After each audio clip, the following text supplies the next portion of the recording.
2024 के हरियाणा विधानसभा के चुनाव को लेकर खरी खरी न्यूज़ के सर्वे में अब हम बात करेंगे पूर्व हरियाणा की। उत्तर हरियाणा के सर्वे के बाद अब पूर्व हरियाणा की 9 सीटों की हम चर्चा करेंगे। करनाल और पानीपत जिलों की 9 सीटों पर 2024 में बड़ा घमासान होता हुआ नजर आ रहा है।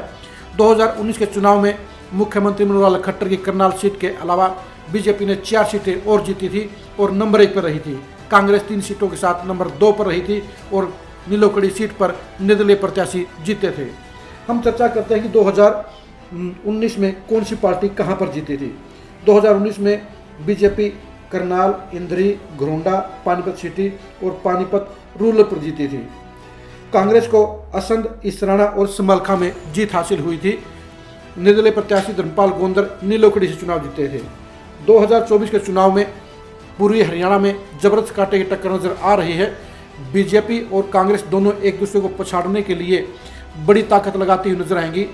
2024 के हिसाब से अभी ये नजर आ रहा है कि 3 सीटों पर बीजेपी, 3 सीटों पर कांग्रेस इस समय बढ़त पर नजर आती हैं और 3 सीटें 50-50 पर फंसी हुई नजर आ रही हैं। जिन सीटों पर बीजेपी आगे नजर आ रही है वो सीटें हैं करनाल की, पानीपत शहर की और पानीपत ग्रामीण की। ये तीनों सीटें बीजेपी के पास बरकरार रहने के पूरे आसार हैं। कांग्रेस सीट जिन 3 सीटों पर आगे नजर आ रही है उन सीटों के नाम हैं इंद्री, समालखा और इसराना। समालखा और इसराना 2019 में भी कांग्रेस के पास थी। अब 2024 के चुनाव में इंद्री की एक और सीट कांग्रेस बीजेपी से छीन सकती है। लेकिन कांग्रेस के लिए भी दिक्कत की बात यह है कि उसकी भी असंध की सीट छीनती हुई नजर आ रही है। 3 सीटों पर बेहद कांटे की टक्कर नजर आ रही है, जिनमें नीलोखेड़ी, घरोंडा और असंध शामिल हैं।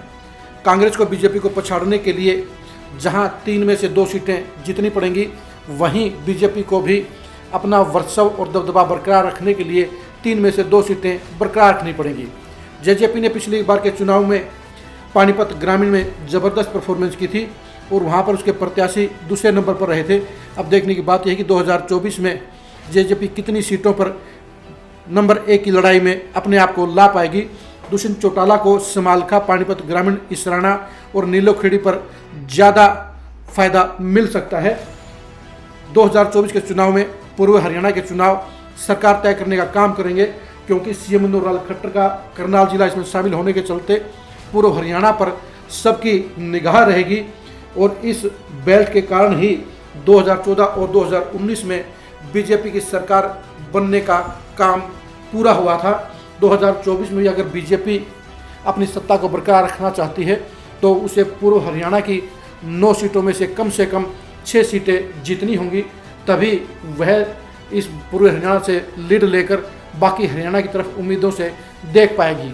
कांग्रेस के लिए भी ज़रूरी है कि वह बीजेपी को पूर्व हरियाणा में सीएम के गृह जिले में पछाड़ने का काम करे। अगर कांग्रेस ने पूर्व हरियाणा में बीजेपी को पछाड़ दिया तो 2024 के चुनाव में कांग्रेस के सत्ता हासिल होने के सपने साकार होते हुए नजर आ सकते हैं। लेकिन ये सच्चाई है कि 2024 में कांग्रेस के लिए पूर्व हरियाणा में बीजेपी को पछाड़ना आसान नहीं होगा, क्योंकि पानीपत और करनाल जिलों में बीजेपी एक मजबूत जनाधार कायम कर चुकी है और जनाधार को पछाड़ना कांग्रेस के लिए आसान नहीं होगा। कांग्रेस को जो जाट बेल्ट है उसमें तो अच्छा समर्थन मिल रहा है, लेकिन दूसरी बेल्टों में बीजेपी कांग्रेस पर भारी पड़ रही है और करनाल और पानीपत जिलों का जातीय समीकरण बीजेपी को शूट कर रहा है। इसलिए बीजेपी लगातार 2 चुनाव से पूर्व हरियाणा में अपना दबदबा कायम करती आई है। 2024 में जो पार्टी पूर्व हरियाणा में बढ़त हासिल करेगी उसकी सरकार बनने के आसार ज़्यादा रहेंगे, उसी का दबदबा प्रदेश की पॉलिटिक्स में कायम होता हुआ नजर आएगा। पूर्व हरियाणा की सियासत को लेकर खरी खरी न्यूज़ लगातार एक्टिव मोड में रहेगा और एक्सक्लूसिव खबरें आपके लिए लाते रहेंगे। पूर्व हरियाणा की पॉलिटिक्स को जानने के लिए और मुख्यमंत्री मनोहर लाल खट्टर की परफॉर्मेंस के लिए आप लगातार खरी खरी न्यूज़ के साथ जुड़े रहिए। नमस्कार।